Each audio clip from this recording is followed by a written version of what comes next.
രാധ ഞാൻ രാധ, കണ്ണനെ മറക്കാത്ത രാധ.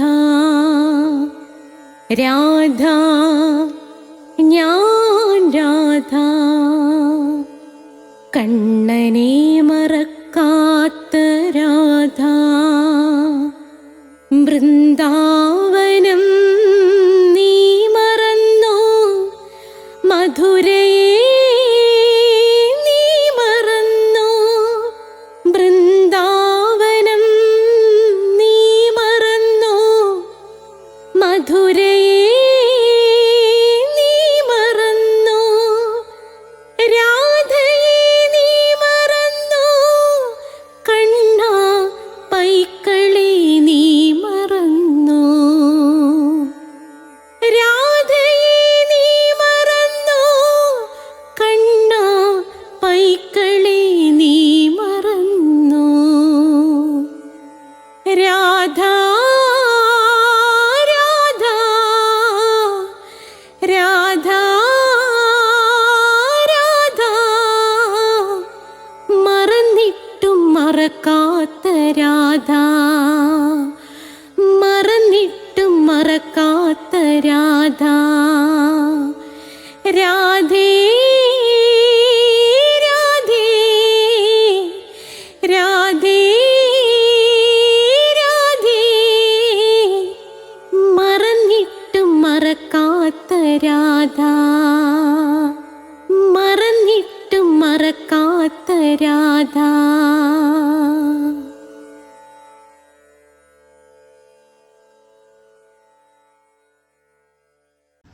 രാധേ രാധേ ഓ രാധേ രാധേ, രാധേ രാധേ ഓ രാധേ രാധേ.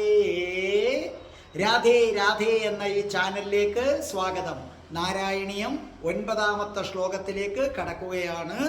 എല്ലാ തിങ്കളാഴ്ചയും 3 മണിയാകുമ്പോൾ ഭഗവാൻ ഗുരുവായൂരപ്പനും രാധാറാണിയും അനുഗ്രഹിച്ചാൽ നിങ്ങൾക്ക് നാരായണീയം കിട്ടും. രാധാറാണിയുടെ അനുഗ്രഹമുണ്ടെങ്കിൽ ചൊവ്വ 12 മണിക്ക് രാധയുടെ പ്രണയം, വ്യാഴാഴ്ച 12 മണിക്ക് അഷ്ടപതി. ഇത്തരം ക്ലാസ്സുകൾ കിട്ടും. ഇതിനു മുമ്പുള്ള ക്ലാസ്സുകൾ പ്ലേലിസ്റ്റ് എടുത്താൽ നിങ്ങൾക്ക് ഒന്നേന്ന് കിട്ടും. കഠിന കൃഷ്ണഭക്തനായ ഞാൻ എങ്ങനെ രാധാഭക്തനായി എന്നൊരു കഥ അതിനകത്ത് കൊടുത്തിട്ടുണ്ട്. അത് നിങ്ങൾ നിശ്ചയമായും കേൾക്കണം. അതോടൊപ്പം തന്നെ ഇതിനകത്ത് സ്പോക്കൺ ഇംഗ്ലീഷിൻ്റെ ക്ലാസ് ഉണ്ട്, 8 എണ്ണം ഇട്ടിട്ടുണ്ട്. അതേ കണക്ക് ജ്യോതിഷമുണ്ട്. ഓരോ മാസത്തിൽ ജനിച്ചവരുടെ ഫലങ്ങൾ, ഓരോ നക്ഷത്രത്തിൽ ജനിച്ചവരുടെ ഫലങ്ങൾ. ജ്യോതിഷപരമായ സംശയം ഉണ്ടെങ്കിൽ ഡിസ്ക്രിപ്ഷൻ ബോക്സിൽ ഫോൺ നമ്പർ ഉണ്ട്, എന്നെ വിളിച്ചാൽ മതി. 9645333999. സമയം ഇല്ലാത്തത് കൊണ്ട്, വീഡിയോയ്ക്ക് ദൈർഘ്യം ഉള്ളത് കൊണ്ട് ഞാൻ നമ്മുടെ പ്രാർത്ഥനയിലേക്ക് കടക്കുകയാണ്. ഓം രാധായൈ സ്വാഹ, ഓം രാധായൈ സ്വാഹ, ഓം രാധായൈ സ്വാഹ. രാധേ രാധേ ഓ രാധേ രാധേ, രാധേ രാധേ ഓ രാധേ രാധേ, രാധേ രാധേ ഓ രാധേ രാധേ, രാധേ രാധേ ഓ രാധേ രാധേ, രാധേ രാധേ ഓ രാധേ രാധേ, രാധേ രാധേ ഓ രാധേ രാധേ. ബർസാനെ വാലി രാധാറാണി കി ജയ്. എൻ്റെ മാതാവ് രാധാറാണി കി ജയ്. നമുക്ക് സർവ്വ ഐശ്വര്യങ്ങളും വാരിക്കോരി തരുന്ന നമ്മുടെ പൊന്ന് രാധാറാണി അമ്മ കി ജയ്. നമ്മളെ സർവ്വ പാപങ്ങളിൽ നിന്നും രോഗങ്ങളിൽ നിന്നും മോചിപ്പിച്ചു തരുന്ന രാധാറാണി അമ്മ കി ജയ്. രാധേ രാധേ എന്ന ചാനലിലെ നാരായണീയത്തിൻ്റെ 9ാമത്തെ എപ്പിസോഡ് ആരംഭിക്കുകയാണ്. ഇതാ കല ടീച്ചർ 9ാമത്തെ ശ്ലോകം പാടിത്തരുന്നു. അതിനുശേഷം ഞാനത് വിവരിച്ചു തരുന്നു. കാരുണ്യാത് കാമമന്യം ദദതി ഖലു പരേ, സ്വാത്മദസ്ത്വം വിശേഷാദൈശ്വര്യാധീശതേന്യേ. ജഗതി പരജനേ സ്വാത്മനോപീശ്വരസ്ത്വം. ത്വയ്യുചൈരാരമന്തി പ്രതിപദമധുരേ, ചേതനാസ്പീതഭാഗ്യാസ്ത്വം ചാത്മാ രാമ. ഏവേത്യതുലഗുണഗണാധാര ശൗരേ നമസ്തേ.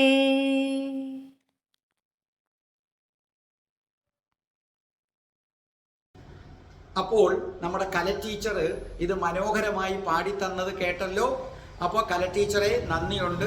നിങ്ങൾക്ക് ആർക്കെങ്കിലും നാരായണീയം പാടാൻ ആഗ്രഹമുണ്ടെങ്കിൽ ഏതെങ്കിലും 4 വരി എനിക്ക് അയച്ചു തരിക. നിങ്ങളുടെ പാട്ട് എനിക്ക് ഇഷ്ടപ്പെടുകയാണെന്നുണ്ടെങ്കിൽ, എന്ന് പറഞ്ഞാൽ നല്ല ശബ്ദത്തിൽ നല്ല ഭക്തിപൂർവമായിട്ടാണ് പാടിത്തരുന്നതെന്നുണ്ടെങ്കിൽ നിശ്ചയമായും നിങ്ങൾക്ക് അതിനുള്ള അവസരം ലഭിക്കുന്നതാണ്. ഗുരുവായൂരപ്പൻ്റെ കരുണയും നിങ്ങൾക്ക് കിട്ടുന്നതാണ്. ഞാൻ വായിക്കാം. ശ്ലോകം 9.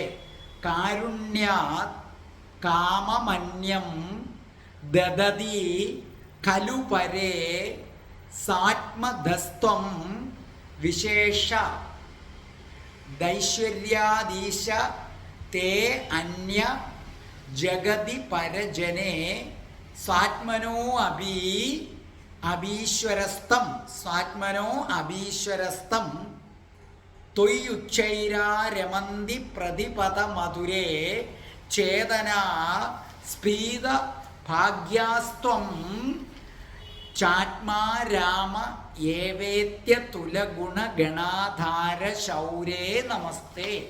അർത്ഥം എഴുതിക്കോ നിങ്ങൾ. കാരുണ്യാത് സമം കാരുണ്യം കൊണ്ട്, കാരുണ്യാത് സമം കാരുണ്യം കൊണ്ട്. കാമമന്യം എഴുതിക്കോ. കാമമന്യം മറ്റു കാമങ്ങളെ, ആഗ്രഹങ്ങളെ. കാമം ആഗ്രഹം.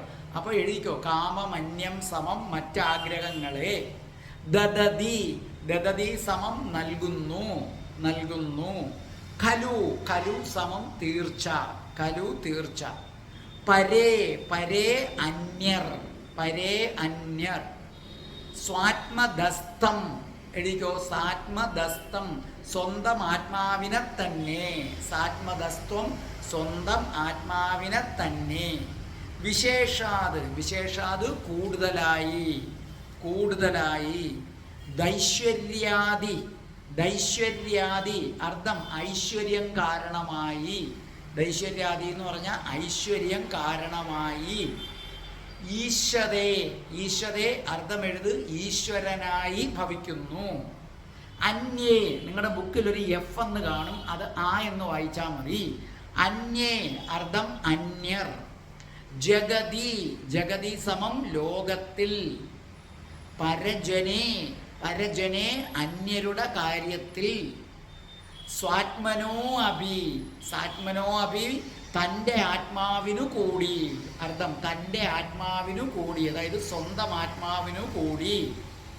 ഈശ്വരസ്തം അർത്ഥം ഈശ്വരനായി ഭവിക്കുന്നു. ഈശ്വരസ്തം ഈശ്വരനായി ഭവിക്കുന്നു. ത്വയി ത്വയി ഭഗവാന്റെ, നിന്തിരുവടിയുടെ, ഭഗവാന്റെ. ഉച്ചൈരാരമന്തി ഉണ്ടോ. ഉച്ചൈരാരമന്തി.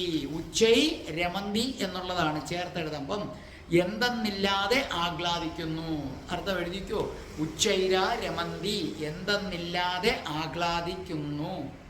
പ്രതിപദ മധുരേ അർത്ഥം എഴുതു. ഓരോ അടിയിലും. പ്രതിപദ മധുരേ ഓരോ അടിയിലും. മാധുര്യമുള്ളതായ, മധുര എന്നുള്ളതിന് മാധുര്യമുള്ളതായ. അപ്പോൾ പ്രതിപദം മധുരേ ഓരോ അടിയിലും മാധുര്യമുള്ളതായ. ചേതന ചേതന ജീവാത്മാക്കൾ, ജീവാത്മാക്കൾ. സ്പീതഭാഗ്യ സ്പീതഭാഗ്യ വലിയ ഭാഗ്യത്തോടു കൂടിയ, സ്പീതഭാഗ്യ വലിയ ഭാഗ്യത്തോടു കൂടിയ. സ്ത്വം സ്ത്വം എന്ന് പറഞ്ഞു കഴിഞ്ഞാൽ നിന്തിരുവടി, നിന്തിരുവടി. ത്വമാണ് വാക്ക്, അപ്പുറത്തതും കൂടെ ചേരുമ്പോൾ സ്ത്വമാകുന്നു. ച സമം ആകട്ടെ, ച സമം ആകട്ടെ. സ്ത്വം ച നിന്തിരുവടി ആകട്ടെ. ചേർത്ത് സ്ത്വം ച സമം നിന്തിരുവടി ആകട്ടെ. ആത്മാ രാമ ഏവ ആത്മാ രാമ ഏവ സമം സ്വയം സന്തോഷിക്കുന്നു, തന്നിൽ തന്നെ സന്തോഷിച്ചുകൊണ്ടിരിക്കുന്നു. അർത്ഥം തന്നിൽ തന്നെ സന്തോഷിച്ചുകൊണ്ടിരിക്കുന്നു. അത് പാടായി തോന്നുന്നെങ്കിൽ സ്വയം സന്തോഷിക്കുന്നു. മനസ്സിലായ? അടുത്തത് ഏവേത്യ തുലഗുണഗണാധാര. ഏവേത്യ തുലഗുണഗണാധാര. ഇത് വേണമെങ്കിൽ പിരിച്ചെഴുതിക്കോ. ഏവ അധികം ഇതി അധികം അതുല അധികം ഗുണഗണ അധികം ആധാര. അതാണ് ഏവേത്യ തുല ഗുണഗണ ആധാര. ഏവേത്യ അർത്ഥം ഇപ്രകാരം, ഇപ്രകാരം. ഏവേത്യ അതുല്യ ഗുണ, ചേർത്തെഴുതുമ്പം ഏവേത്യ തുല എന്ന് വരും. പക്ഷെ അത് പിരിച്ചെഴുതുമ്പം ഏവേത്യ അധികം അതുല്യ ഗുണ എന്ന് പറഞ്ഞാൽ അതുല്യമായ, ഒന്നിനോടും താരതമ്യപ്പെടുത്താൻ പറ്റാത്ത ഗുണഗണങ്ങൾക്ക് ആധാരമായ. അപ്പൊ നിങ്ങൾ എഴുതേണ്ട എന്താണ്? ഏവേത്യ തുല ഗുണഗണ ആധാര. അത്രയും എഴുതിയിട്ട് അർത്ഥം എഴുതണം ഇപ്രകാരം അതുല്യമായ ഗുണഗണങ്ങൾക്ക് ആധാരമായ, മറ്റാർക്കും ചെയ്യാൻ പറ്റാത്ത ഗുണഗണങ്ങൾക്ക് ആധാരമായ. അർത്ഥം എഴുതേണ്ടത് ഇത്രയേ ഉള്ളൂ. ഇപ്രകാരം അതുല്യമായ ഗുണഗണങ്ങൾക്ക് ആധാരമായ ശൗരേ, ശൗരേ കൃഷ്ണൻ, അതായത് ശൂരസേനന്റെ വംശത്തിൽ ജനിച്ചവനെ, അതാണ് ശൂരസേനന്റെ വംശത്തിൽ ജനിച്ചവനെ നമസ്തേ, നമസ്തേ, നമസ്കാരം, നിന്നെ നമസ്കരിക്കുന്നു. ഇതിൻ്റെ മൊത്തത്തിലുള്ളൊരർത്ഥം ഞാനൊന്ന് ചുരുക്കി പറഞ്ഞു തന്നിട്ട് ഓരോ വരിയായിട്ട് പറഞ്ഞു തരാം. പറഞ്ഞിരിക്കുന്ന ഇത്രയേ ഉള്ളൂ. അല്ലയോ ഗുരുവായൂരപ്പ, മറ്റു ദേവന്മാര് കാരുണ്യം കൊണ്ട് ഭൗതികമായ ആഗ്രഹങ്ങൾ ജനങ്ങൾക്ക് സാധിച്ചു കൊടുക്കുന്നു. പക്ഷേ ഭഗവാൻ ശ്രീകൃഷ്ണനാകട്ടെ സ്വന്തം ആത്മാവിനെ തന്നെ ഭക്തന്മാർക്ക് കൊടുക്കുന്നു. മറ്റു ദേവന്മാര് ഐശ്വര്യങ്ങൾ കൊടുത്ത് ഭൂമിയുടെ ജനങ്ങളുടെ ഈശ്വരന്മാരായി മാറുന്നു.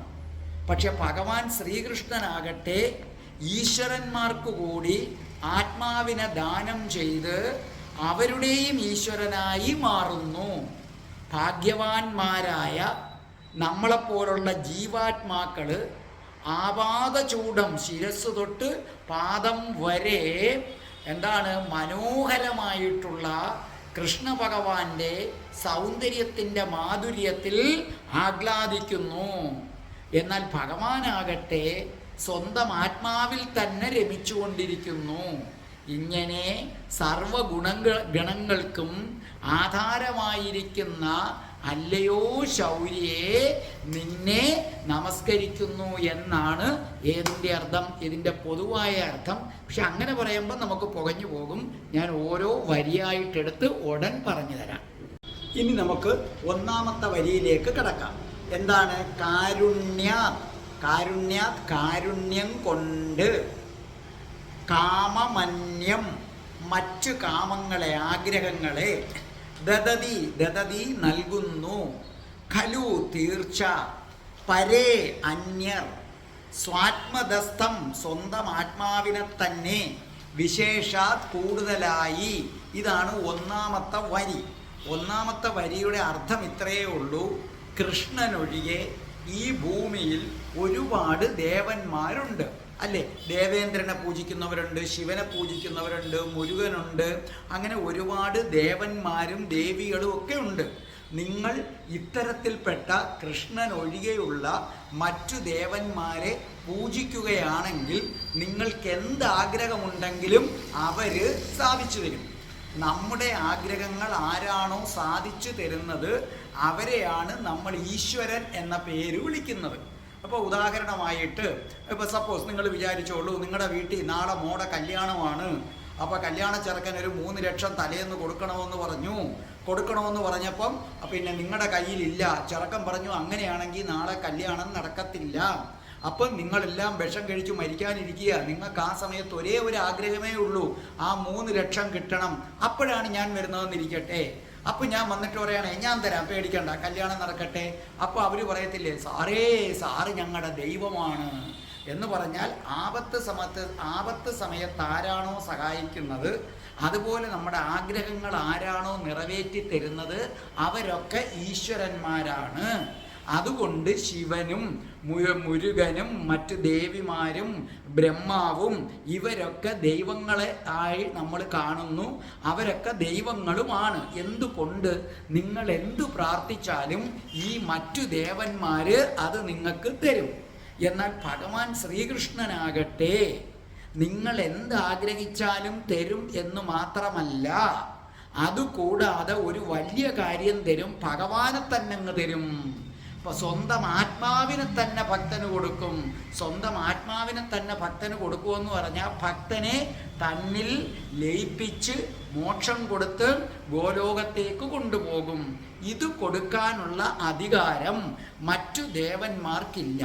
നിങ്ങൾ ഏത് ദേവനെ ഭജിച്ചാലും, ഇപ്പൊ ശിവനോ മുരുകനോ അല്ലെങ്കിൽ മറ്റു ദേവിമാർക്കോ ആർക്കും മോക്ഷം തരാനുള്ള അധികാരമില്ല. മോക്ഷം തരാനുള്ള അധികാരം രാധാസമേതനായ കൃഷ്ണന് മാത്രമേ ഉള്ളൂ. അപ്പം മറ്റു ദൈവങ്ങൾ നിങ്ങളുടെ ആഗ്രഹങ്ങൾ എന്തും സാധിച്ചു തരും, പക്ഷേ നിങ്ങൾക്ക് മോക്ഷം കിട്ടത്തില്ല. പക്ഷേ ഭഗവാൻ ശ്രീകൃഷ്ണനാകട്ടെ നിങ്ങൾക്ക് നിങ്ങളുടെ ആഗ്രഹവും സാധിച്ചു തരും, മോക്ഷവും കിട്ടും. അപ്പോൾ ഒരു കാര്യം മനസ്സിലാക്കുക, നിങ്ങൾ മറ്റു ദേവന്മാരെ ആരാധിക്കുന്നതിനകത്ത് രണ്ട് കുഴപ്പങ്ങളുണ്ട്. ഒന്നാമത്തെ കുഴപ്പം എന്ന് പറയുന്നത് നിങ്ങൾക്ക് ഏത് കിട്ടുന്നില്ല, മോക്ഷം എന്ന സാധനം നിങ്ങൾക്ക് കിട്ടുന്നില്ല. വീണ്ടും വീണ്ടും സംസാര ചക്രത്തിൽ അലയണം. രണ്ടാമത്തെ കാര്യം, നിങ്ങൾ എന്താഗ്രഹിച്ചാലും മറ്റു ദൈവങ്ങൾ ഉടനെ നിങ്ങൾക്ക് സാധിച്ചു തരും. അതിനനുസരിച്ച് ഒരാഗ്രഹം തീരുമ്പം പുതിയ ആഗ്രഹം ഉണ്ടാകും, ആ ആഗ്രഹം തീരുമ്പം അടുത്ത ആഗ്രഹം ഉണ്ടാകും. അപ്പോൾ എന്ത് സംഭവിക്കുന്നു? മറ്റു ദൈവങ്ങൾ നിങ്ങൾ എന്താഗ്രഹിച്ചാലും അത് സാധിച്ചു തരും. അതിനപ്പുറം മാറി നിങ്ങളെ ആഗ്രഹങ്ങളെ ശമിപ്പിച്ച് മോക്ഷത്തിന് പ്രാപ്തനാക്കുന്നില്ല. അപ്പം നിങ്ങൾ വീണ്ടും വീണ്ടും ആഗ്രഹങ്ങളിൽ കുരുങ്ങുകയും ജനിമൃതിയുടെ ചക്രങ്ങളിൽ പെട്ട് കറങ്ങുകയും ചെയ്യും. ഇപ്പം എങ്ങനെ? നിങ്ങൾ മരിക്കുന്ന സമയത്ത് നിങ്ങളുടെ മനസ്സിലേക്ക് എന്താണോ കടന്നു വരുന്നത് അതായിട്ടാണ് അടുത്ത ജന്മം നിങ്ങൾ വരുന്നത്. ആ സമയത്ത് ഭഗവാനെ സ്മരിച്ചാൽ മാത്രമേ മോക്ഷം കിട്ടൂ. അതാണ് ക്രിസ്ത്യൻസിൻ്റെ അന്ത്യകൂദാശയുടെ രഹസ്യം. അവസാന സമയത്ത് അവരുടെ പ്രീസ്റ്റ് വന്നിട്ട് അവർക്ക് ദൈവീക വചനങ്ങൾ ചൊല്ലിക്കൊടുക്കുകയാണ്. അപ്പം ആ സമയത്ത് അവന് ദൈവീകത വന്നിട്ട് അപ്പോഴും ജീവൻ പോയാൽ അവന് മോക്ഷം കിട്ടും എന്നാണ് അതിൻ്റെ അർത്ഥം.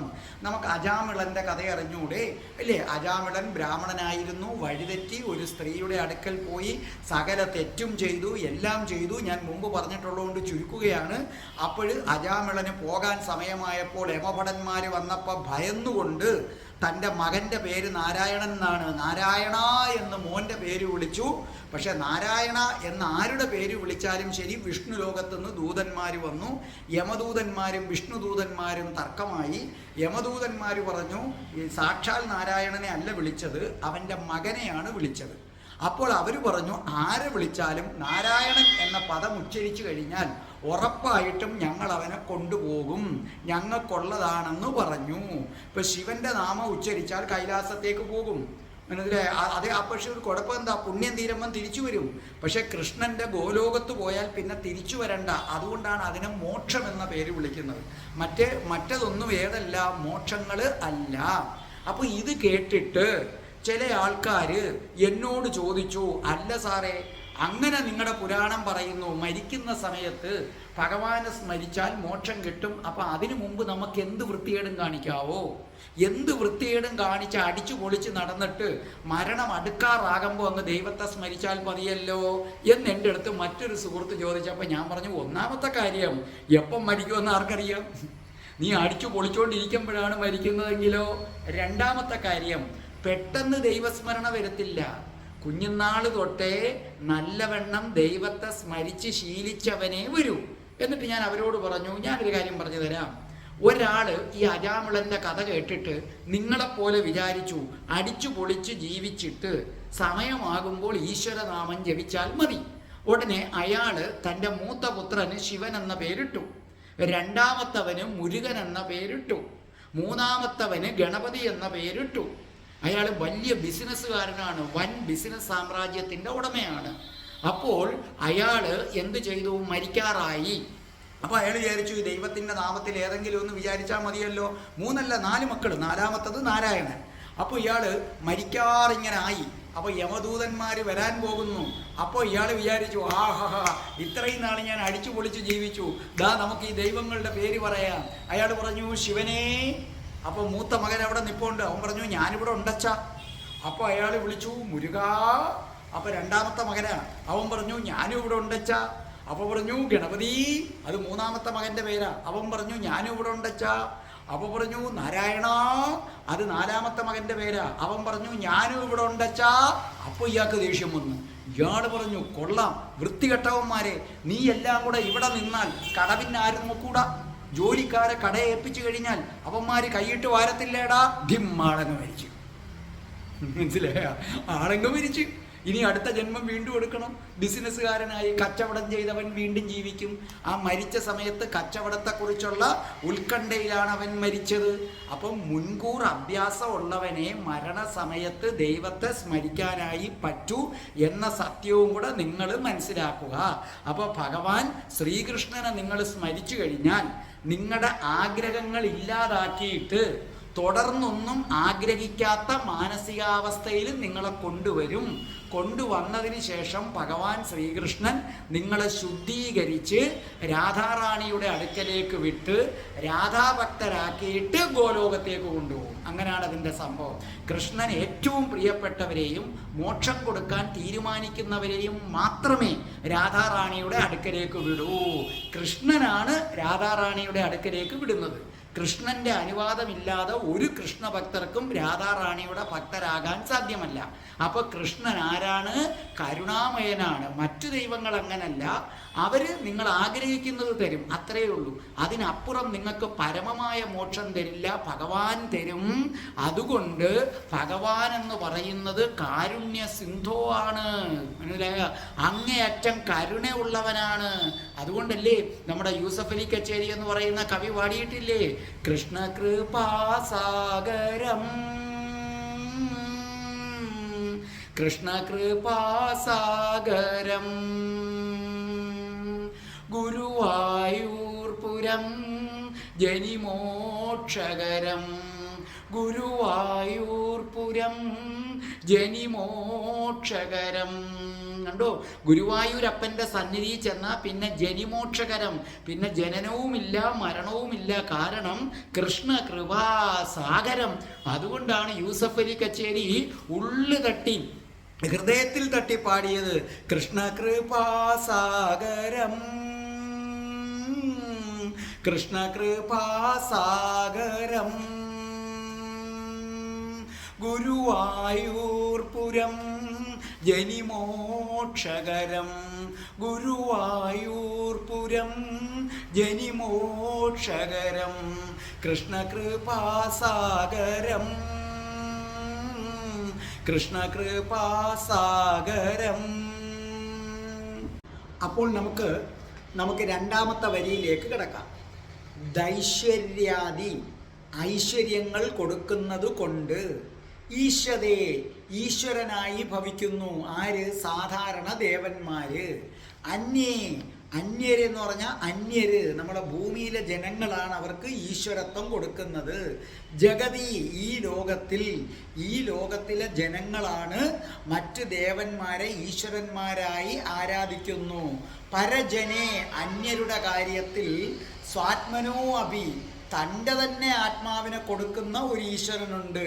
ഈശ്വരസ്തം, അദ്ദേഹമാണ് സ്വയം ഈശ്വരനായി ഭവിക്കുന്നത്. ഒരേ ഒരു ഈശ്വരൻ. 1ാമത്തെ വരിയിൽ നമ്മൾ പറഞ്ഞു കഴിഞ്ഞു, ശിവനും മുരുകനും ഒക്കെ നിങ്ങൾ എന്താഗ്രഹിക്കുന്നുവോ അത് നിങ്ങൾക്ക് തരും. അതുകൊണ്ട് നിങ്ങൾ അവരെ ഈശ്വരനായി കണക്കാക്കുന്നു. പക്ഷേ യഥാർത്ഥത്തിൽ അവർ പൂർണ്ണമായും ഈശ്വരനല്ല എന്ന് മേൽപ്പത്തൂർ ഭട്ടതിരിപ്പാട് പറയുന്നു.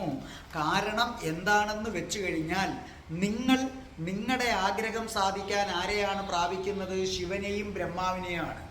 ഇനി ശിവനും ബ്രഹ്മാവും അവരുടെ ആഗ്രഹങ്ങൾക്ക് സാധിക്കാൻ ആരെയാണ് പിന്നെ സമീപിക്കുന്നത്? കൃഷ്ണനെയാണ്. എന്നു മാത്രവുമല്ല, ബ്രഹ്മ വിഷ്ണു മഹേശ്വരന്മാരെല്ലാം ഭഗവാൻ ശ്രീകൃഷ്ണൻ്റെ ലീലയായ പ്രപഞ്ച സൃഷ്ടി, ആ പ്രപഞ്ച സൃഷ്ടിയിൽ ഉണ്ടായവരാണ്. ഈ പ്രപഞ്ചം സൃഷ്ടിച്ചപ്പോഴാണ് ഭഗവാൻ ശ്രീകൃഷ്ണൻ ശിവനെയും ബ്രഹ്മാവിനെയും വിഷ്ണുവിനെയും ഒക്കെ സൃഷ്ടിച്ചത്. ബ്രഹ്മ വൈവർത്ത പുരാണത്തിൽ എടുത്തു പറയുന്നുണ്ട്, ഭഗവാൻ ശ്രീകൃഷ്ണനിൽ നിന്നാണ് ശിവനും ബ്രഹ്മാവും ഉണ്ടാകുന്നത്. രാധാറാണിയിൽ നിന്നാണ് പാർവതീ ദേവിയും മറ്റ് സകല ദേവിമാരും ജനിക്കുന്നത് എന്ന് ബ്രഹ്മവൈവർത്ത പുരാണത്തിൽ എടുത്ത് പറയുന്നുണ്ട്. ഈ ശിവനും ബ്രഹ്മാവും ഒക്കെ ഒരിക്കൽ നശിക്കുമെന്ന് മനസ്സിലാക്കുക. പക്ഷെ അപ്പോഴും നശിക്കാത്ത ഒരേ ഒരാളേ ഉള്ളൂ, അത് ഭഗവാൻ ശ്രീകൃഷ്ണനാണ്. ശ്രീകൃഷ്ണൻ ഒരിക്കലും നാശമില്ല. ശിവനും മുരുകനും മറ്റു ദേവന്മാരും എല്ലാം ഒടുവിൽ ഈ പ്രപഞ്ചത്തിൻ്റെ അവസാനം വരുമ്പോൾ അവർക്കും നാശമുണ്ട്. അപ്പം നാശമില്ലാത്തതായിട്ട് ഒരേ ഒരാൾ മാത്രമേ ഉള്ളൂ, അത് ഭഗവാൻ ശ്രീകൃഷ്ണനാണ്. അപ്പം നമ്മൾ പറഞ്ഞു ശിവനും ഒക്കെ ഈശ്വരനാണ്, നമ്മുടെ ആഗ്രഹങ്ങൾ സാധിച്ചു തരുന്നത് കൊണ്ട് ഏതാണ് ഈശ്വരനാണ്. പക്ഷേ കൃഷ്ണനാകട്ടെ അതിനും അപ്പുറം മാറി നമുക്ക് മോക്ഷം തരുന്നു എന്ന് ഞാൻ പറഞ്ഞു. അതുകൂടാതെ നിങ്ങൾ മനസ്സിലാക്കുക, ശിവന്റെ ആഗ്രഹങ്ങൾ ശിവൻ സാധിച്ചെടുക്കുന്നത് ആരിലൂടെയാണ്? കൃഷ്ണനിലൂടെയാണ്. അപ്പം ശിവനെയും സൃഷ്ടിച്ചത് ആരാണ്? കൃഷ്ണനാണ്. അതുകൊണ്ട് നമ്മൾ ശിവനെയും മുരുകനെയും ഒക്കെ ഈശ്വരനായി ആരാധിക്കുമ്പോൾ ശിവനും മുരുകനും മറ്റ് സകല ദൈവങ്ങളും ശ്രീകൃഷ്ണനെയാണ് ഈശ്വരനായി ആരാധിക്കുന്നത്. അതും നമ്മൾ ബ്രഹ്മവൈവർത്ത പുരാണത്തിലും പഞ്ചരത്നത്തിലുമൊക്കെ എടുത്തു പറയുന്ന കാര്യമാണ്. ശിവഭഗവാൻ പറയുന്നുണ്ട്, ഭഗവാൻ ശ്രീകൃഷ്ണന്റെ മന്ത്രവും രാധാറാണിയുടെ രാധാ കവചവും രാധാ സഹസ്രനാമവും ജപിക്കുന്നത് കൊണ്ടാണ് എനിക്ക് സംഹാരം നടത്താൻ കഴിയുന്നതെന്ന് പാർവതീ ദേവിയുടെ അടുത്ത് പറയുന്നുണ്ട്. അതേ കണക്ക് ബ്രഹ്മാവും പറയുന്നുണ്ട്, കൃഷ്ണമന്ത്രവും രാധാ കവചവും രാധാ സഹസ്രനാമവും ജപിക്കുന്നത് കൊണ്ടാണ് എനിക്ക് സൃഷ്ടി നടത്താൻ പറ്റുന്നത് എന്ന് അതിനകത്തും പറയുന്നുണ്ട്. അപ്പോൾ ചുരുക്കി പറഞ്ഞു കഴിഞ്ഞാൽ മറ്റു ദേവന്മാർ നിങ്ങളുടെ ആഗ്രഹങ്ങളെ വർദ്ധിപ്പിച്ചുകൊണ്ടിരിക്കുമ്പോൾ കൃഷ്ണൻ ആഗ്രഹത്തെ ഇല്ലാതാക്കി മോചിപ്പിക്കുന്നു. നിങ്ങൾ ഈശ്വരനെന്ന് വിളിക്കുന്ന മറ്റു ദേവന്മാർ അവർക്ക് വേണ്ടുന്ന ഐശ്വര്യങ്ങളും എല്ലാം കൊടുക്കുന്നത് കൃഷ്ണനാണ്. ശരിക്കും പറഞ്ഞാൽ മറ്റു ഉപദേവതകൾ നിങ്ങൾക്ക് എന്ത് തരുന്നുവോ അത് കൃഷ്ണൻ കൊടുക്കുന്നതാണ് അവരിങ്ങോട്ട് തരുന്നത്. അതുകൊണ്ട് ഈ പ്രപഞ്ചത്തിൽ ഒരേ ഒരാളേ ഉള്ളൂ ഈശ്വരനായിട്ട്, അതാരാണ്? ഭഗവാൻ ശ്രീകൃഷ്ണനാണ്. ആ ശ്രീകൃഷ്ണനെ പ്രാപിക്കണമെങ്കിൽ ആഗ്രഹങ്ങൾ ഒടുങ്ങണം. ആഗ്രഹങ്ങൾ ഒടുങ്ങിയാലേ ശ്രീകൃഷ്ണനെ പ്രാപിക്കാൻ പറ്റൂ. അതുകൊണ്ടാണ് ശ്രീകൃഷ്ണൻ ബുദ്ധാവതാരം എടുത്തപ്പം ബുദ്ധനും ആദ്യം പറഞ്ഞത് ഏതാണ്? ആഗ്രഹങ്ങൾ ഒടുങ്ങിക്കഴിഞ്ഞാൽ നീ തന്നെ സ്വയം ഈശ്വരനാകും. അങ്ങനെ നീ തന്നെ സ്വയം ഈശ്വരനായി കഴിഞ്ഞാലേ കൃഷ്ണനെ പ്രാപിക്കാൻ പറ്റൂ. അല്ലാതെ മറ്റു ദേവന്മാരുടെ ലോകത്തൊക്കെ പോയിട്ട് തിരിച്ചു വരാം. ഇപ്പോൾ ഞാൻ നിങ്ങളുടെ അടുത്തൊരു കാര്യം പറഞ്ഞു തരാം. ഒരിടത്ത് അമ്രപാലി എന്ന് പറഞ്ഞ് ഒരു വേശ്യാസ്ത്രീ ഉണ്ടായിരുന്നു. അപ്പോൾ ഈ അമ്രപാലി എന്ന് പറയുന്ന വേശ്യാസ്ത്രീ എന്ന് പറയുന്നത് അവരുടെ അടുക്കൽ ഈ സാധാരണ ലോക്കൽ വേശ്യയല്ല. അവരെന്ന് പറഞ്ഞു കഴിഞ്ഞാൽ രാജാക്കന്മാരും പ്രഭുക്കന്മാരും ഇവരെ ഒരു നോക്ക് കാണാൻ ഒരു ദിവസം അമ്രപാലിയുടെ കൂടെ ശയിക്കാൻ ഇങ്ങനെ ക്യൂ നിൽക്കുകയാണ്. സർവ്വവിധ ആഡംബരത്തിലും മണിമാളികയിലുമാണ് അമ്രപാലി ഇങ്ങനെ കഴിയുന്നത്. ഒരു ദിവസം അവിടുത്തെ ഒരു രാജാവുമായിട്ട് അമ്രപാലി ഇങ്ങനെ ശയിക്കുകയാണ്. അപ്പം അമ്രപാലി രാജാവിൻ്റെ നെഞ്ചിൽ തലവെച്ചിട്ട് പറഞ്ഞു, നാളെയും അങ്ങ് വരണം കേട്ടോ, നാളെയും അങ്ങേക്ക് പിന്നെ പറ്റത്തില്ലെങ്കിൽ മാത്രമേ ഞാൻ മറ്റൊരാൾക്ക് ഡേറ്റ് കൊടുക്കൂ, അപ്പോയിൻമെൻറ്റ്, നമ്മുടെ ഭാഷയിൽ പറഞ്ഞ അപ്പോയിൻമെൻറ്റ് കൊടുക്കൂ. അപ്പോൾ അയാൾ പറഞ്ഞു നാളെ വരാൻ പറ്റില്ല. അതെന്താണ് നാളെ വരാൻ പറ്റാത്തത്? എനിക്ക് വേണ്ടി എന്നെ വിളിക്കുന്ന പല പ്രഭുക്കന്മാരുമുണ്ട്. പല പ്രഭുക്കന്മാരും രാജാക്കന്മാരെടുത്തും നാളെ വരാൻ പറയുമ്പോൾ അവരെല്ലാം പറയുന്നു നാളെ വരാൻ പറ്റത്തില്ല, വേറൊരു ദിവസം വരാം. എന്താണ് കാരണം? അപ്പോൾ രാജാവ് പറഞ്ഞു, പ്രിയേ, നാളെയാണ് സാക്ഷാൽ ബുദ്ധഭഗവാൻ വരുന്നത്, എനിക്ക് ബുദ്ധഭഗവാനെ കാണാൻ പോണം. അയാൾ വന്നിട്ട് പോട്ടെന്നേ, അയാളെ എന്തോന്ന് കാണാൻ, ഒരു സന്യാസിയെ പോയി എന്തോന്ന് കാണാൻ, നിങ്ങൾക്ക് ഞാൻ സ്വർഗത്തിലേക്ക് എത്തിക്കത്തില്ലേ, അദ്ദേഹത്തിന് പറ്റില്ല. അപ്പോൾ പറഞ്ഞു, നോക്കൂ അമ്രപാലി, നീ എനിക്ക് തരുന്നത് ശരീരസുഖമാണ്, അത് താൽക്കാലികമാണ്. പക്ഷേ ബുദ്ധനെ കണ്ടാൽ കിട്ടുന്നത് മനഃശാന്തിയാണ്. നിനക്കത് പറഞ്ഞാൽ മനസ്സിലാകില്ല, നാളെ ഞാൻ വരില്ല. അപ്പോൾ ഇവർ പറഞ്ഞു, എന്നാൽ പിന്നെ ഈ ബുദ്ധനെ എനിക്കും ഒന്ന് കാണണമല്ലോ, അത് കൊള്ളാമല്ലോ. ചുമ്മാതെ മഞ്ഞ ഡ്രസ്സും ഒക്കെ ഇട്ട് ഇങ്ങനെ പിച്ച തെണ്ടി നടക്കുന്നവർക്ക് എങ്ങനെ മനഃശാന്തി? അങ്ങനെ അടുത്ത ദിവസം ബുദ്ധഭഗവാനെ സ്വീകരിക്കാൻ വേണ്ടി രാജാക്കന്മാരും രാജകുമാരന്മാരും പ്രഭുക്കന്മാരും എല്ലാം വന്ന് നിന്ന കൂട്ടത്തിൽ അമ്രപാലിക്ക് മുമ്പിലാണ് സ്ഥാനം. കാരണം രാജാക്കന്മാരുടെ എല്ലാം സ്വാധീന വലയമാണ്. അപ്പോൾ അമ്രപാലി നിൽക്കുമ്പോൾ അമ്രപാലി അത്ഭുതപ്പെട്ടു പോയി. അതേ, അവിടെ ദൂരെ നിന്നൊരു ശബ്ദം കേട്ടു, ബുദ്ധം ശരണം ഗച്ഛാമി, ധർമ്മം ശരണം ഗച്ഛാമി, സംഘം ശരണം ഗച്ഛാമി. ഒരു സംഘം വരികയാണ്.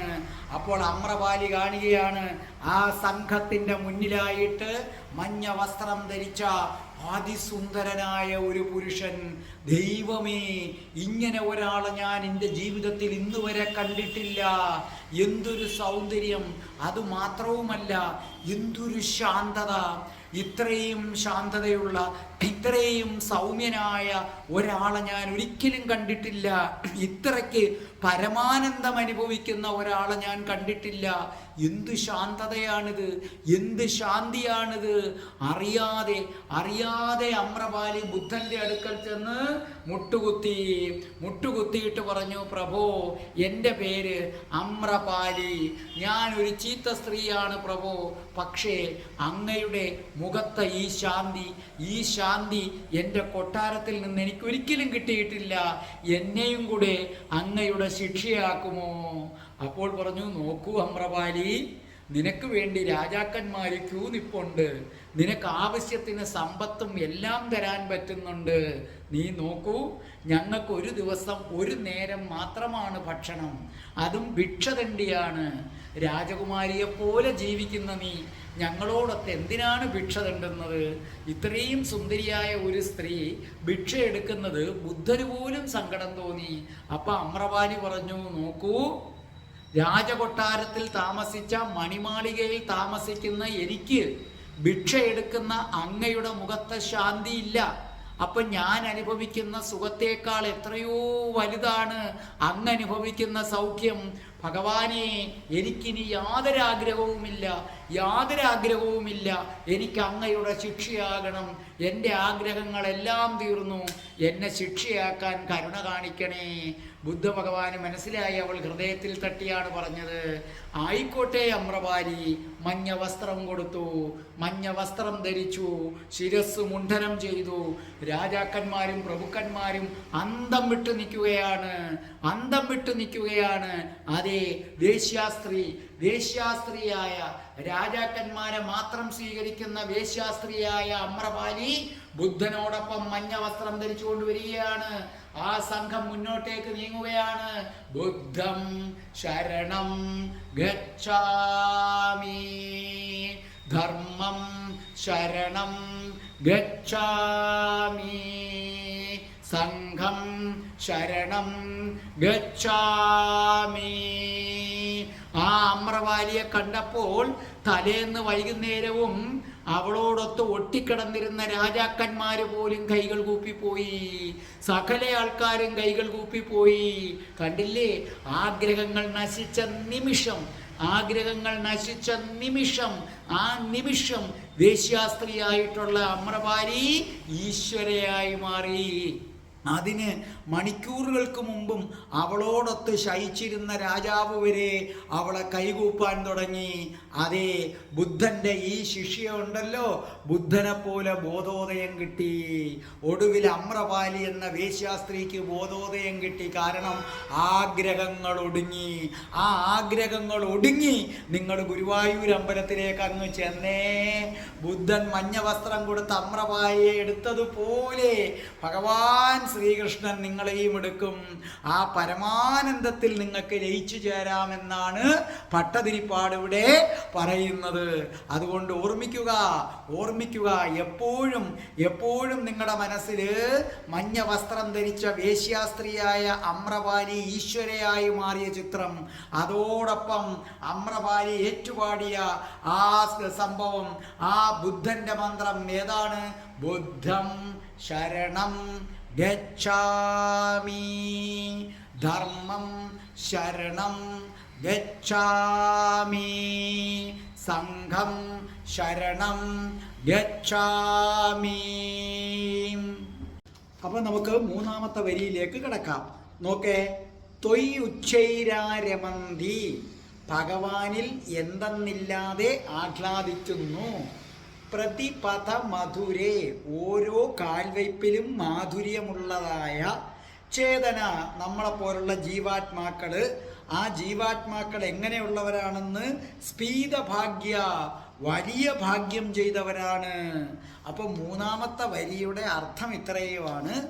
ഭൂമിയിലെ ജീവാത്മാക്കള് എന്ന് പറഞ്ഞാൽ ഞാനും നിങ്ങളുമെല്ലാം വളരെയധികം ഭാഗ്യം ചെയ്തവരാണ്. കാരണം ആപാദചൂഡം എന്ന് പറഞ്ഞ ശിരസ് മുതൽ പാദം വരെ കരുണയും ആനന്ദവും കരകവിഞ്ഞ് ഒഴുകി പരമാനന്ദത്തിൽ ലയിച്ചു നിൽക്കുന്ന സാക്ഷാൽ ശ്രീകൃഷ്ണ ഭഗവാനെ ഗുരുവായൂർ അമ്പലത്തിൽ കാണാൻ സാധിക്കുന്നു.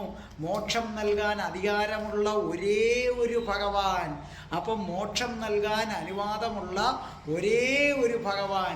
ആ ഭഗവാനെ ഗുരുവായൂർ അമ്പലത്തിൽ പോയി കണ്ട് ആ പരമാനന്ദം കോരി കുടിച്ച് ആസ്വദിച്ച് നമ്മൾ ഗുരുവായൂരപ്പനിൽ ലയിക്കണമെന്നാണ് പറയുന്നത്. എന്ന് പറഞ്ഞാൽ ഗുരുവായൂർ അമ്പല നടയിൽ വെച്ച് ജീവാത്മാവും പരമാത്മാവും ഒന്നാകണം എന്ന് പറഞ്ഞാൽ അതിൻ്റെ അർത്ഥം ഗുരുവായൂർ അമ്പലത്തിൽ നിന്ന് തിരിച്ചിറങ്ങി കഴിഞ്ഞാൽ പിന്നെ മനസ്സിലങ്ങ് ഗുരുവായൂരപ്പൻ തന്നെ, ഓരോ രോമകൂപങ്ങളിലും ഗുരുവായൂരപ്പൻ തന്നെ. ബാക്കിയൊക്കെ ഒരു യാന്ത്രികമായി ചെയ്യുന്നു. ഭർത്താവിന് ചോറ് വെച്ച് കൊടുക്കുന്നു, ഭാര്യയ്ക്ക് ചോറ് വെച്ച് കൊടുക്കുന്നു, മോക്ക് അസുഖം വന്നാൽ കൂടെ പോയി നിൽക്കുന്നു, പ്രസവം വന്നാൽ എടുക്കുന്നു. അതൊക്കെ ഒരു യാന്ത്രികം. ആ സമയത്തും എല്ലാം നമുക്ക് ഗുരുവായൂരപ്പൻ ഇങ്ങനെ മനസ്സിൽ കിടന്നിങ്ങനെ തിളങ്ങണമെന്നാണ് പറയുന്നത്. ചോറ് വെക്കുമ്പോഴും അരി ഊറ്റുമ്പോഴും ഭർത്താവ് വഴക്ക് പറയുമ്പോഴും നമ്മളതൊന്നും കേൾക്കുന്നില്ല. ആ ഗുരുവായൂർ ശ്രീലകത്തെ കണ്ണൻ്റെ രൂപം ഇങ്ങനെ മനസ്സിലിട്ടിട്ട് നാരായണ നാരായണ നാരായണ എന്ന് പറഞ്ഞ് ജപിക്കണം. അതാണ് ഗുരുവായൂർ അമ്പലത്തിൽ പോകുമ്പോൾ ജീവാത്മാവും പരമാത്മാവും ലയിക്കണം. അപ്പൊ ജീവാത്മാവും പരമാത്മാവും ലയിച്ചാൽ പിന്നെ ജീവാത്മാവില്ല. ജീവാത്മാവ് ഉണ്ടെങ്കിലല്ലേ ഉള്ളൂ ഭാര്യ മക്കളെന്നൊക്കെ പറയുന്നത്. പക്ഷെ ആ കർമ്മങ്ങളൊക്കെ ചെയ്യുന്നുണ്ട്. വന്ന് ഭർത്താവിൻ്റെ ഉള്ള കർമ്മങ്ങൾ ഡ്യൂട്ടികൾ ചെയ്തു കൊടുക്കുന്നു, ഭർത്താവ് തൻ്റെ ഡ്യൂട്ടി ചെയ്തു കൊടുക്കുന്നു, മക്കൾക്ക് വേണ്ടുന്നത് ചെയ്തു കൊടുക്കുന്നു. പക്ഷേ മനസ്സ് മൊത്തം അവിടെ ആയിരിക്കണം. ഇത് പറയാൻ വളരെ എളുപ്പമാണ്, എന്നാൽ കഠിനമാണ്. കഠിനമായ കാര്യം ചെയ്യാൻ നമുക്കല്ലേലും പറ്റത്തില്ലല്ലോ. അത് നമ്മുടെ ഒരു സ്വഭാവമാണല്ലോ. ഇപ്പോൾ ഡോക്ടറെ കാണുമ്പം പറയുകയാണ് നല്ല കൊളസ്ട്രോൾ ഉണ്ട്, നിങ്ങളിങ്ങനെ ചുമ്മാതിരുന്നാൽ പറ്റത്തില്ല, നല്ല ദേഹം അനങ്ങി വിയർക്കുന്ന വിധത്തിൽ നിങ്ങൾ എന്തെങ്കിലും ചെയ്യണം എന്ന് പറഞ്ഞാൽ ഉടനെ നമ്മൾ ഡോക്ടറെ അടുത്ത് ചോദിക്കും, ഡോക്ടറെ ആവി പിടിച്ചാൽ മതിയോ എന്ന് ചോദിക്കുന്ന കക്ഷികളാണ് നമ്മളെന്ന് പറയുന്നത്. ഇതൊരല്പം പാടാണ്, ശ്രദ്ധിച്ചു കേട്ടോളണം. ഇവിടെ ഭട്ടതിരിപ്പാട് പറയുന്നത് ഗുരുവായൂർ അമ്പലത്തിൽ ചെന്ന് കഴിഞ്ഞാൽ നിങ്ങൾ ഗുരുവായൂരപ്പൻ എന്ന പരമാത്മാവിൽ ലയിക്കണം. പിന്നെ അവിടുന്ന് പുറത്തിറങ്ങുന്നത് ആ പരമാത്മാവാണെന്നാണ് പറയുന്നത്. ബാക്കിയൊക്കെ ഒരു യന്ത്രം പോലെ ചെയ്യുന്നു. ഇതെങ്ങനെ നടക്കും? ഓർമ്മിക്കുക, നിങ്ങൾ നിരവധി ജന്മങ്ങൾ പിന്നിട്ടാണ് ഇവിടെ നിൽക്കുന്നത്. ഓരോ ജന്മത്തിലും നിങ്ങൾക്ക് കണ്ണുകൊണ്ട് കാണാൻ പറ്റുന്ന വസ്തുക്കളോടും ബന്ധുക്കളോടും താല്പര്യം ഉണ്ടായിരുന്നു. ഈ താല്പര്യമാണ് വീണ്ടും വീണ്ടും ജന്മമെടുക്കാൻ നിങ്ങളെ പ്രേരിപ്പിച്ചത്. ഈ താല്പര്യത്തെ എന്ന് പറഞ്ഞാൽ നിങ്ങൾക്ക് വീട് വേണമെന്നുള്ള ആഗ്രഹം, ധനം വേണമെന്നുള്ള ആഗ്രഹം, ആഹാരം വേണമെന്നുള്ള ആഗ്രഹം, നല്ല വസ്ത്രം വേണം, കാറ് വേണമെന്നുള്ള ആഗ്രഹങ്ങൾ, മക്കളോട് മോളെ ജോലി, മോളെ കല്യാണം, ഇത്തരം ആഗ്രഹങ്ങളെ വിളിക്കുന്ന പേരാണ് അവിൽ പൊതി. കുചേലൻ കൊണ്ടു കൊടുത്ത അവിൽ പൊതിയെ നമുക്ക് രണ്ട് രീതിയിൽ വ്യാഖ്യാനിക്കാം. ഒന്ന്, അരി ഇടിച്ചുണ്ടാക്കിയ അവില്, അത് സാധുവായതുകൊണ്ട് അത് കൊണ്ടു കൊടുത്തു, അത് ഒരർത്ഥം. ഇതിൻ്റെ ആന്തരാർത്ഥം മറ്റൊരെണ്ണമുണ്ട്. എന്താണ്? കുചേലൻ വരുന്നത് ആഗ്രഹം മുഴുവൻ നശിച്ചിട്ടല്ല. കുചേലനെ പോലെ ഭക്തനായ ഒരാൾ പോലും ദ്വാരകയിലേക്ക് വരുന്നത് തൻ്റെ വീട്ടിലെ ദാരിദ്ര്യമൊന്ന് മാറ്റിത്തരണേ എന്ന ഒരു കുഞ്ഞാഗ്രഹവുമായിട്ടാണ്. ആ ആഗ്രഹം പോലും അപകടമാണ്. ഈ ആഗ്രഹത്തെയാണ് കുചേലൻ്റെ കക്ഷത്തിരിക്കുന്ന അവിൽപ്പൊതിയായി പറയുന്നത്. അപ്പോൾ കുചേലൻ തൻ്റെ മുന്നിൽ വന്നപ്പോൾ ഭഗവാൻ ശ്രീകൃഷ്ണന് മനസ്സിലായി ഒരു കുഞ്ഞാഗ്രഹവും കൂടെ കുചേലൻ്റെ ഉള്ളിലുണ്ട്, അത് നുള്ളിയെടുക്കണമെന്ന്. അപ്പോഴാണ് ചോദിച്ചത്, നീ എനിക്ക് വേണ്ടി എന്തെങ്കിലും കൊണ്ടുവന്നിട്ടുണ്ടോ? കാരണം ഒരാഗ്രഹമുണ്ടല്ലോ. പക്ഷേ കൃഷ്ണനെ കണ്ടപ്പോൾ കൃഷ്ണൻ്റെ ആ സൗന്ദര്യത്തിൽ, കൃഷ്ണൻ്റെ കാരുണ്യത്തിൽ മതിമറന്ന് ഈ ആഗ്രഹം വിസ്മരിച്ചു പോയി. ആ സമയം നോക്കി ഭഗവാൻ ശ്രീകൃഷ്ണൻ ആ ആഗ്രഹം എന്ന അവിൽപ്പൊതി കുചേലനിൽ നിന്നങ്ങ് എടുത്തു. അപ്പൊ കുചേലന് സർവ്വ ഐശ്വര്യങ്ങളും കിട്ടി. കുചേലൻ അതോടുകൂടി ഋഷി തുല്യരായി മാറി. ഇതാണ് ഭഗവാൻ. മറ്റുള്ള ദൈവങ്ങൾ അങ്ങനല്ല. വേറൊരു ദൈവത്തിൻ്റെ അടുത്താ കുചേലൻ ചെല്ലുന്നതെങ്കിൽ ചോദിക്കും, ആ കുചേല നിനക്ക് എന്താ ആഗ്രഹം? ഭഗവാനെ എനിക്ക് ഇന്നതാണ് ആഗ്രഹം. ശരി, നീ തിരിച്ചു ചെല്ലുമ്പോൾ നിനക്ക് കൊട്ടാരമെല്ലാം കാണും, ഭാര്യ സുന്ദരിയായിരിക്കും. കുചേലന് പിന്നെയും പിന്നെയും ആഗ്രഹങ്ങൾ കയറി വരും. ഭഗവാൻ അങ്ങനല്ല, കൊടുക്കേണ്ടത് കൊടുത്തു, പക്ഷേ ആഗ്രഹങ്ങൾ അവിടെ വെച്ച് നുള്ളിക്കളഞ്ഞു. അപ്പം നിങ്ങൾ ചെയ്യേണ്ടത് ഗുരുവായൂർ അമ്പലത്തിൽ വെറും കൈയോടെ പോകണ്ട, ഒരു അവിൽപ്പൊതിയുമായി പോകണമെന്നാണ് ഭഗവാൻ പറയുന്നത്. ആ അവിൽപ്പൊതി നിങ്ങൾ വീട്ടിൽ നിന്ന് അരി ഇടിച്ചുണ്ടാക്കുന്ന അവില് അല്ല. പിന്നെ എന്തൊരവിലാണ് നിങ്ങൾ കൊണ്ടുപോകുന്നത്? നിങ്ങളുടെ ആഗ്രഹങ്ങൾ. ഭഗവാനെ, എൻ്റെ ഉള്ളിൽ അവശേഷിക്കുന്ന അവസാനത്തെ ആഗ്രഹങ്ങളും ഇനി മുതൽ എനിക്ക് അങ്ങനെയൊന്നുമില്ല ഭഗവാനെ. ഞാനിനി ഒരിക്കലും അങ്ങയോട് പറയില്ല, എൻ്റെ മോന് ജോലി കിട്ടണേ, എൻ്റെ മോക്ക് ജോലി കിട്ടണേ, മോടെ കല്യാണം നടക്കണേ, സുഖജീവിതം കിട്ടണേ എൻ്റെ മോക്ക്. അതൊക്കെ അവരവരുടെ നിയോഗമാണ്. ഇങ്ങനെയുള്ളതൊന്നും പറയത്തില്ല. ഇത്തരത്തിൽപ്പെട്ട അവിൽപ്പൊതി ഭഗവാനെ ഞാൻ അവിടുത്തെ തൃപ്പാദങ്ങളിൽ സമർപ്പിക്കുന്നു. അപ്പോൾ ഇന്നു തൊട്ട് നിങ്ങൾ ഇതുവരെ ഗുരുവായൂർ അമ്പലത്തിൽ പോയ കണക്കാകരുത്. ഇനി മുതൽ നമുക്കൊന്നിച്ച് ഗുരുവായൂർ അമ്പലത്തിലേക്ക് എങ്ങനെ പോകാം? ഞാനും നിങ്ങളും എല്ലാം ഗുരുവായൂർ അമ്പലത്തിൽ പോകുന്നു അവിൽപ്പൊതിയുമായി, കയ്യിലൊരു അവിൽപ്പൊതിയുമായി. നമ്മളൊക്കെ കുചേലന്മാരായി മാറുന്നു. ആ അവിൽപ്പൊതി ഏതാണ്? നമ്മുടെ ആഗ്രഹങ്ങൾ. അതവിടെ കൊണ്ടുവന്ന് കൊടുത്തു കഴിഞ്ഞാൽ ആ അവിൽപ്പൊതിയുമായാണ് ചെല്ലുന്നതെങ്കിൽ നട അടച്ചിട്ടിരുന്നാലും ഭഗവാൻ ഇറങ്ങി വരും. അതുകൊണ്ടാണ് കവി പറയുന്നില്ലേ, ഒരു പിടി അവിലുമായി ജന്മങ്ങൾ താണ്ടി ഞാൻ വരികയായി ദ്വാരക തേടി, ഗുരുവായൂർ കണ്ണനെ തേടി. ഒരു പിടി അവിലുമായി ജന്മങ്ങൾ താണ്ടി ഞാൻ വരികയായി ദ്വാരക തേടി, ഗുരുവായൂർ കണ്ണനെ തേടി. ഭഗവാനേ കൃഷ്ണ, ഗുരുവായൂരപ്പ, ഇനി മുതൽ ഞങ്ങൾ ഗുരുവായൂർ അമ്പലനടയിൽ വരുന്നത് അവിൽപ്പൊതിയുമായിട്ടാണേ. ഞങ്ങളുടെ ആഗ്രഹങ്ങളാകുന്ന അവിൽപ്പൊതി അവിടുത്തെ തൃപ്പാദങ്ങളിൽ സമർപ്പിച്ച് ഭഗവാനിൽ ലയിച്ച് ജീവാത്മാവായ ഞാൻ ഗുരുവായൂർ അമ്പലത്തിൽ നിന്ന് ഇനി മുതൽ പരമാത്മാവായി തിരിച്ചിറങ്ങാൻ അനുഗ്രഹിക്കണേ. അപ്പൊ നമുക്ക് അടുത്ത വരിയിലേക്ക് കടക്കാം. അവസാന വരി, സ്ത്വം നിന്തിരുവടിയാകട്ടെ. നിന്തിരുവടി ഭഗവാനാകട്ടെ. സ്ത്വം നിന്തിരുവടി ച ആകട്ടെ. സ്ത്വം ച നിന്തിരുവടി ആകട്ടെ. ആത്മാരാമ, സ്വന്തം ആത്മാവിൽ തന്നെ സന്തോഷം കണ്ടെത്തിക്കൊണ്ടിരിക്കുന്നവനാണ്. ഏവേത്യ, ഇപ്രകാരം അതുല്യ ഗുണഗണാധാര, ഉപമിക്കാൻ കഴിയാത്തത്ര ഗുണഗണങ്ങളുടെ ഇരിപ്പിടമായിട്ടുള്ളവനെ, ശൗരേ, ശൂരവംശത്തിൽ ജനിച്ചവനെ, നമസ്തേ, അങ്ങേ ഞങ്ങൾ എന്തു ചെയ്യുന്നു? നമസ്കരിക്കുന്നു എന്നാണ് പറഞ്ഞിരിക്കുന്നത്. അപ്പോൾ ശ്രദ്ധിച്ചു കേട്ടോളൂ. ഈ അവസാനം പറഞ്ഞിരിക്കുന്ന വരിയുടെ അർത്ഥം ഇത്രയുമാണ്. ഭഗവാനാകട്ടെ മറ്റുള്ളവരെ മുഴുവൻ ആനന്ദിപ്പിക്കുന്നു. പക്ഷേ ഭഗവാനെ ആനന്ദിപ്പിക്കാൻ വേറെ ആരും വേണ്ട. ഭഗവാൻ സ്വയം ആനന്ദിക്കുന്നവനാണ്. അതുകൊണ്ടാണ് ഭഗവാനെ ഈശ്വരന്മാരുടെ ഈശ്വരൻ എന്ന് വിളിക്കുന്നത്. നമ്മൾ ഈശ്വരനെന്ന് പറയുന്നവർക്കൊന്നും സ്വയം ആനന്ദിക്കാനുള്ള കഴിവില്ല. ഇപ്പം ശിവൻ ആനന്ദിക്കണമെങ്കിൽ പാർവതി വേണം, മുരുകൻ ആനന്ദിക്കണമെങ്കിൽ വള്ളി വേണം.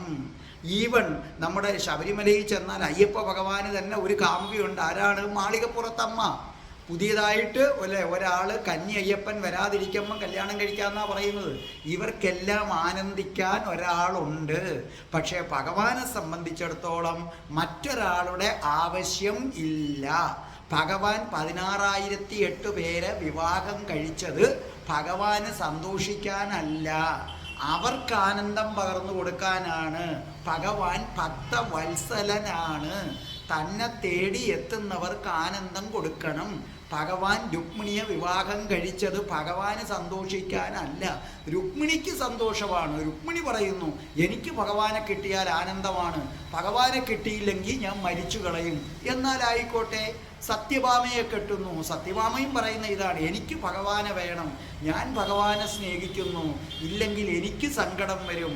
അപ്പോൾ ഭഗവാനെ സംബന്ധിച്ചിടത്തോളം 16,008 പേരെയും ഭഗവാൻ വിവാഹം കഴിച്ചത് ഭഗവാൻ ആനന്ദിക്കാനല്ല, അവർക്ക് ആനന്ദം പകർന്നു കൊടുക്കാനാണ്. അങ്ങനെ സകല മനുഷ്യർക്കും ആനന്ദം പകർന്നു കൊടുത്തുകൊണ്ട് ഗുരുവായൂർ ശ്രീലകത്ത് വിലസുകയാണ് ഭഗവാൻ. ആ ഭഗവാൻ ഇപ്പം രുക്മിണീ ദേവിക്കും സത്യഭാമയ്ക്കും മാത്രമല്ല, ഗുരുവായൂർ അമ്പലത്തിൽ തൊഴാൻ ചെല്ലുന്ന ഓരോ വ്യക്തികൾക്കും ആനന്ദം പകർന്നു കൊടുക്കും. ആ ആനന്ദം നുകരണം. നുകർന്ന് നിങ്ങളും ഭഗവാനും ഒന്നായി മാറണം. അതിന് ഒരു കാര്യം ഞാൻ നേരത്തെ പറഞ്ഞു, ആഗ്രഹങ്ങൾ. എന്നാൽ ഭഗവാനിൽ നിന്നുള്ള ആനന്ദം ലഭിക്കാൻ ആഗ്രഹത്തേക്കാൾ തടസ്സമുണ്ടേത്? അഹങ്കാരം, ഞാനെന്ന ഭാവം. നമ്മൾ പലപ്പോഴും പറയത്തില്ലേ, ഞാൻ ആരാന്ന ഭാവം, ഞാൻ ആരാന്ന അവൻ കരുതിയത്, കാണിച്ചു കൊടുക്കാം ഞാൻ, എൻ്റെ അടുത്ത കളി. ഇങ്ങനൊരു വർത്തമാനം നമുക്കുണ്ട്. ആ ഞാനെന്ന ഭാവത്തെ ഇല്ലാതാക്കണം. അത് സർവ്വ മതങ്ങളും പറയുന്നുണ്ട്. ക്രിസ്ത്യൻസിൻ്റെ കുരിശതാണ്. നിങ്ങൾ കണ്ടിട്ടില്ലേ, ഐ ഇട്ടിട്ടൊരു വെട്ടല്ലേ കുരിശെന്ന് പറഞ്ഞാൽ. ഐ എന്ന് പറഞ്ഞാൽ ഞാൻ, അതിനെ ക്രോസ് ചെയ്യുകയാണ്, ഒരു വെട്ട്. അതുകൊണ്ട് തന്നെ കുരിശിൻ്റെ ഇംഗ്ലീഷ് വാക്ക് പോലും ക്രോസ് എന്നാണ്. CROSS, ക്രോസ് എന്നവർ നീട്ടത്തില്ല, നമ്മളെ കണക്ക് ക്രോസ് എന്നാണ് വാക്ക്. എന്ന് പറഞ്ഞാൽ ഞാൻ അറിയാതെ ഒന്നും അനങ്ങുന്നില്ല. പിന്നെ നീ എങ്ങനെയാണ് ഞാനെന്ന്, ഞാനുള്ളത് കൊണ്ടാണ് അവന് ജോലി കിട്ടിയത്? അല്ല, ഭഗവാനാണ് അവന് ജോലി കിട്ടണമെന്ന് തീരുമാനിച്ചത്. പിന്നെ നേരിട്ട് വരാൻ ഭഗവാന് പറ്റാത്തത് കൊണ്ട് നമ്മളെ ഒരാളെ മീഡിയേറ്റർ ആക്കി. അപ്പം നിങ്ങളുടെ ഉള്ളിലെ അഹന്ത മാറ്റിക്കഴിഞ്ഞാലേ, രണ്ട് കാര്യങ്ങൾ മാറ്റിയാലേ പരമാനന്ദ സ്വരൂപനായ ശ്രീകൃഷ്ണന്റെ യഥാർത്ഥ രൂപം കാണാൻ പറ്റൂ. ഒന്ന്, ആഗ്രഹങ്ങളെ അടക്കുക. രണ്ട്, അഹങ്കാരം അടക്കുക. എൻ്റെയും നിങ്ങളുടെയുമൊക്കെ ഉള്ളിൽ ഒരു കാളിയനുണ്ട്. കാളിയൻ എന്ന സർപ്പം അഹങ്കാരത്തിൻ്റെ പ്രതീകമാണ്.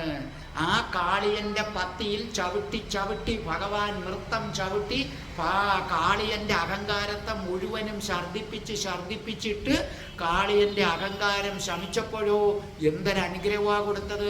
ഭഗവാന്റെ പാദമുദ്ര അവൻ്റെ ശിരസിൽ പതിഞ്ഞു. ഇതിൽ പരം ഒരു ഭാഗ്യമുണ്ടോ?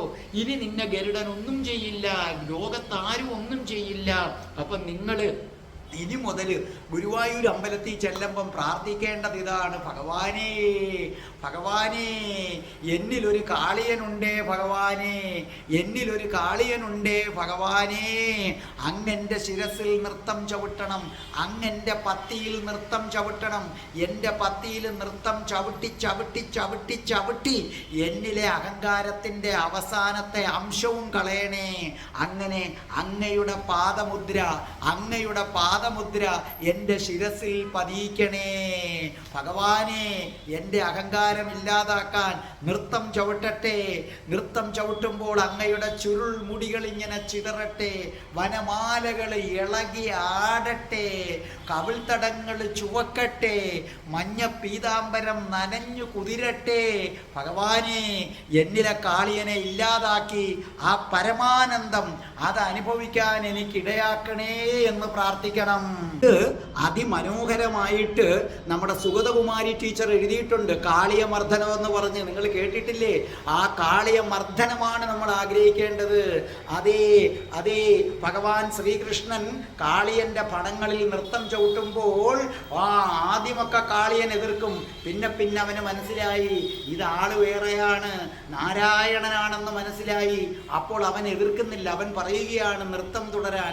അത് സുഗതകുമാരി ടീച്ചർ ഇങ്ങനെ പറയുന്നുണ്ട്, കുനിഞ്ഞതില്ലീ പത്തികൾ കണ്ണ കുലുങ്ങിയില്ലീ കരളിന്നും ഓളമടിച്ചു സമുദ്രം പോലെ കാളുന്തി നദി പൊങ്ങുമ്പോൾ ചണൽ ചണൽ ചണനാദമുതിർക്കും മണിച്ചിലങ്ക മുഴങ്ങുമ്പോൾ കുനിഞ്ഞതില്ലി പത്തികൾ കണ്ണ കുലുങ്ങിയില്ലി കരളെന്നും.